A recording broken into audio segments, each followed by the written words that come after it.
Hello, everyone. It is O'Johnny Garrett's back with another Bible reading video. And before that, I just kind of want to pray, just get things started, get things rolling. We're going to start with the Lord's Prayer. I believe that's what it's called. If I'm wrong, I'm wrong. And it's Heavenly Father, hallowed be thy name. Thy kingdom come on earth as in heaven. Please forgive me my sins, for I forgive those who sin against me.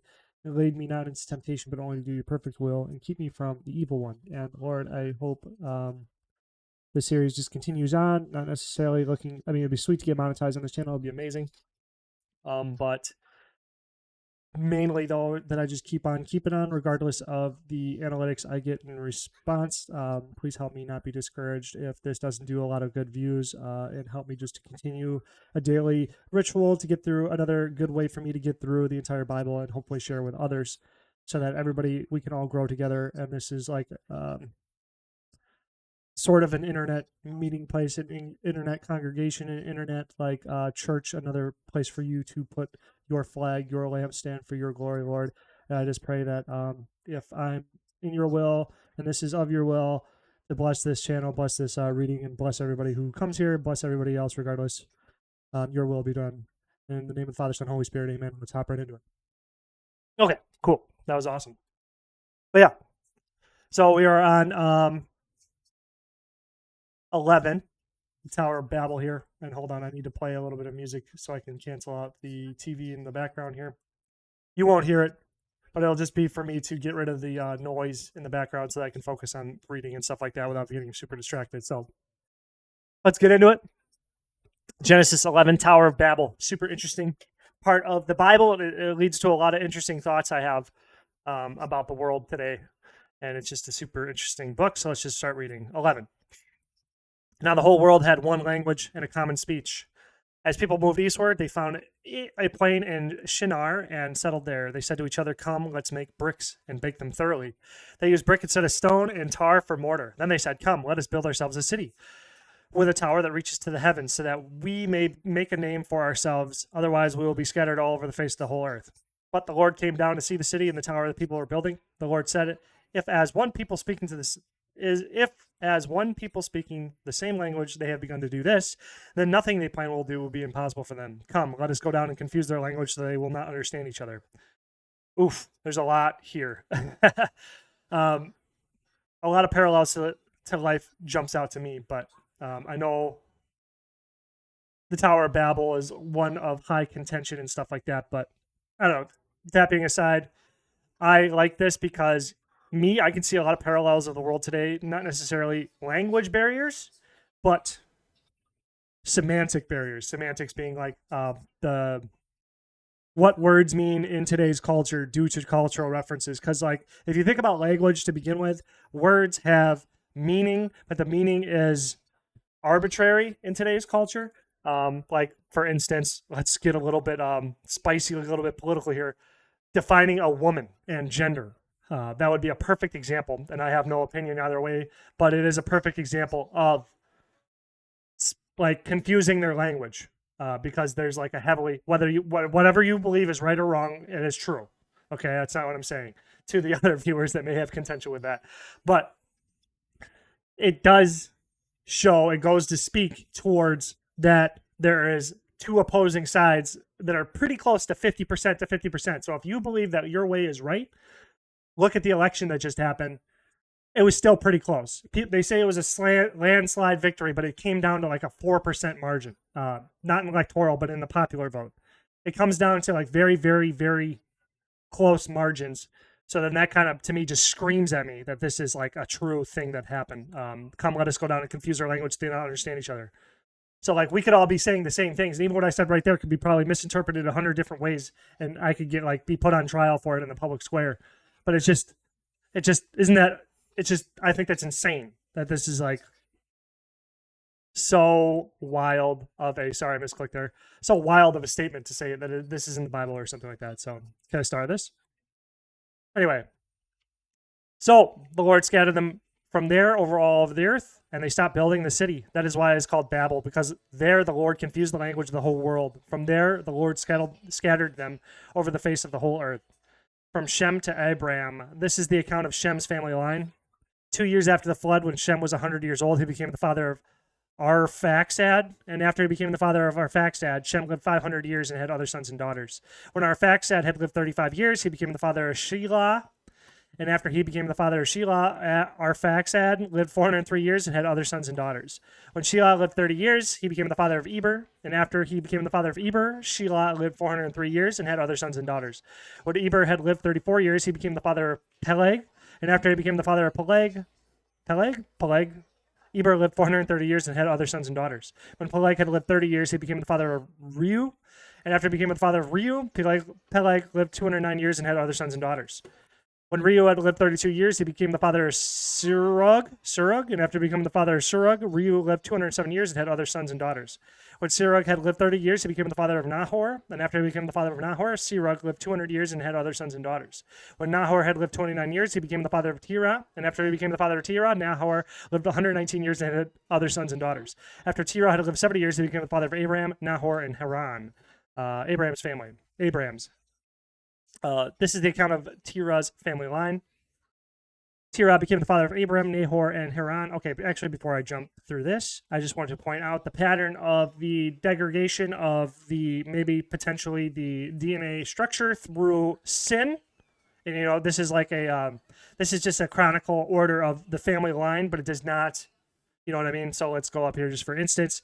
If you live 403 years in a fallen world, it is very likely, I feel, that you are going to sin along the way. Okay, that's my guess. But you can see that if we look here, 403, this is kind of an anomaly. So maybe Eber lived a less sin life or whatever, made less mistakes, you could say. But then we see a staunch decline in the years that these people live: 209, 207, 200, 119, and we just see a start, like a very, very far down, and like through inbreeding or whatever mechanics that are going on in this world, it kind of plays to that hypothesis I had before about the lineage or the longevity of the human body in correlation to sin from the first Genesis account. Anyway, Abraham's family. This is the account of the Terah's family line. Terah became the father of Abraham, Nahor, and Haran became the father of Lot. While his father Terah was still alive, Haran died in Ur of the Chaldeans in the land of his birth. Abraham and Nahor both married. The name of Abraham's wife was Sarai, and the name of Nahor's wife was Milcah. She was the daughter of Haran, the father of both Milcah and Iscah. Now Sarai was childless because she was not able to conceive. Terah took his son Abraham, his grandson Lot, son of Haran, and his daughter-in-law Sarai, the wife of his son Abraham, and together they set out from Ur of the Chaldeans to go to Canaan, but when they came to Haran, they settled there. Terah lived 205 years, and he died in Haran. Okay. The call of Abram. The Lord said to Abram, "Go forth from your country, your people, and your father's household to the land I will show you. I will make you into a great nation. I will bless you. I will make your name great, and you will be a blessing. I will bless those who bless you, and whoever curses you, I will curse, and all the peoples of the earth will be blessed through you." So, just taking this as its face, here we are on the internet talking about this guy.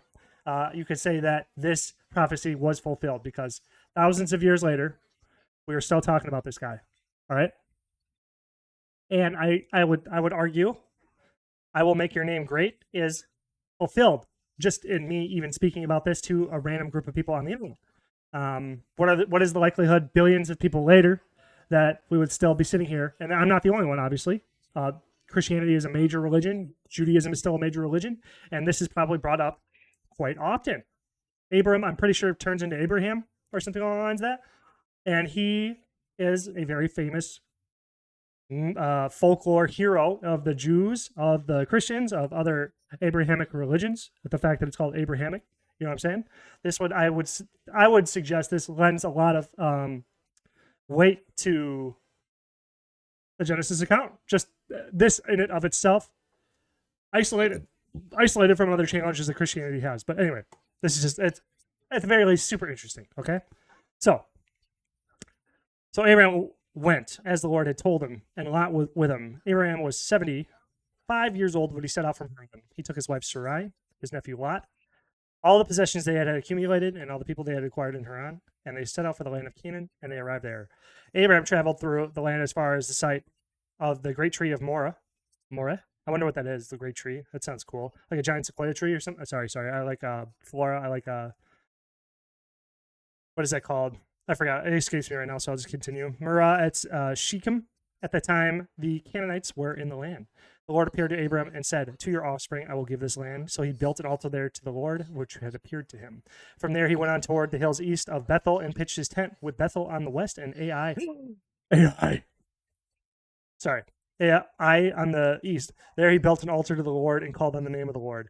Then Abram set out and continued towards the Negev. Abram in Egypt. Now there was a famine in the land, and Abram went down to Egypt to live there for a while because the famine was severe. As he was about to enter Egypt, he said to his wife Sarai, I know what a beautiful woman you are. When the Egyptians see you, they will say, this is his wife. Then they will kill me, but will let you live. So you say you are my sister, so that I will be treated well for your sake, and my life will be spared because of you. When Abram came to Egypt, the Egyptians saw that Sarai was a very beautiful woman. When the Pharaoh's officials saw her, they praised her to the Pharaoh, and she was taken into his palace. He traded Abram well for her sake, and Abram acquired sheep and cattle, male and female donkeys, male and female servants, and camels.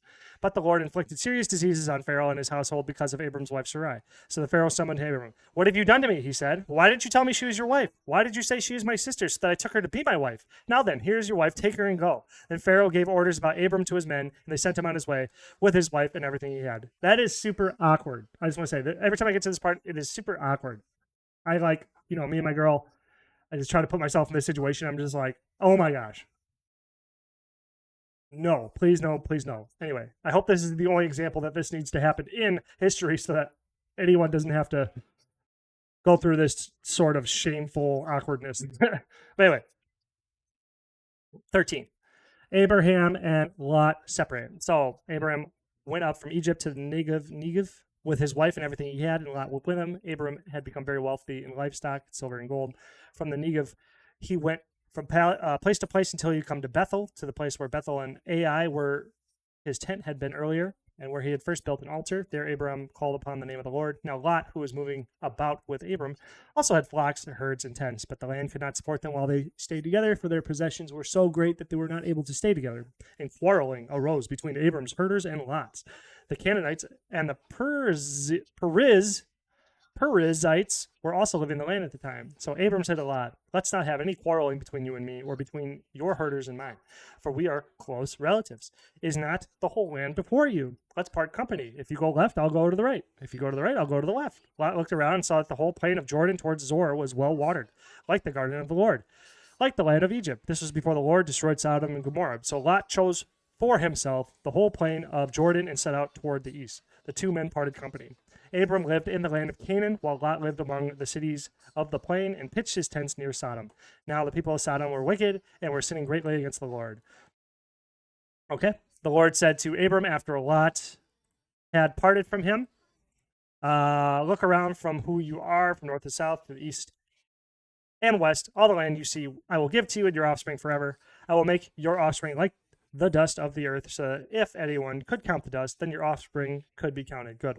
Go and walk through the length and breadth of the land, for I am giving it to you. So Abram went to live near the great trees of Mamre at Hebron, where he pitched his tents. There he built an altar to the Lord.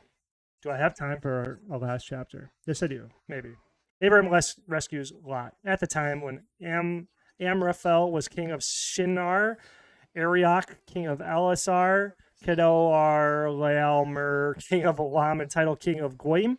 These kings went to war against Bera, king of Sodom, Bersha, king of Gomorrah, Shinab, king of Admah, Shemeber, king of Zeboim, and the king of Bela, that is Zor. All of these later kings joined forces in the valley of Siddim, that is the Dead Sea Valley, for 12 years. They had been subject to Kedorlaomer, but in the 13th year they rebelled. That sounded like a bunch of Yu-Gi-Oh cards, to be honest. Anyway, so in the 14th year, Kedorlaomer and the kings allied with him went out and defeated the Rephites in Asheroth Karnaim, and Zuzites in Ham, the Amites in Shaveh, Kiriathaim, and the Horites in the hill country of Seir, as far as El Paran near the desert. Then they turned back and went to El Mishpat, that is Kadesh, and they conquered a whole territory of Amalekites, as well as the Amorites who were living in the Hazan Tamar.